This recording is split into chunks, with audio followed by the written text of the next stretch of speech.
Hey, my name is Vladimir, and I'm here to show you how to beat your traffic ticket. First of all, I am not a lawyer, and while I've never gotten a ticket myself, I've helped plenty of my friends beat their own tickets. The good news for you is that most tickets are beatable, and the process is much easier than most people believe. In this video, I'll give you a general example of how to beat a ticket. Let's say, for example, that you're driving down the highway at 5 a.m.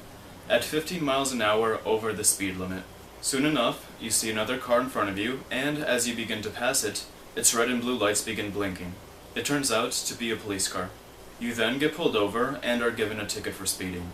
So you might be wondering, how do I beat this ticket? If you had watched my video on speeding, you would know that there are only a few methods that an officer can use to legally measure your speed. Eyeballing, as a way to measure your speed, is illegal.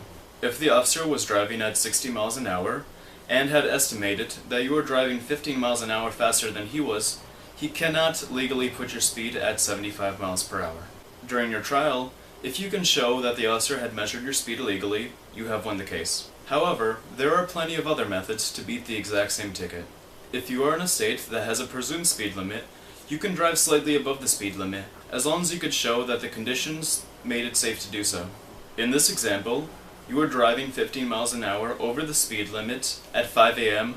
on a more or less empty highway. If you can prove that the weather allowed for good traction and visibility, going over the speed limit can be legally justified. But do you know what's even easier than beating your traffic ticket? The answer is minimizing your chances of getting one in the first place. For a police officer, pulling over and approaching a car is one of the most dangerous parts of the job. If you can clearly show that you are not a threat to the officer by making yourself more visible, they are more likely to be relaxed and not give you a ticket. This usually involves turning on the light in your car, rolling down your windows, and placing both of your hands on the upper part of the steering wheel as the cop approaches. While talking with the police officer, make sure to always have smooth and fluid movements. Also, do not start off the conversation with the cliché, "What seems to be the problem, officer?"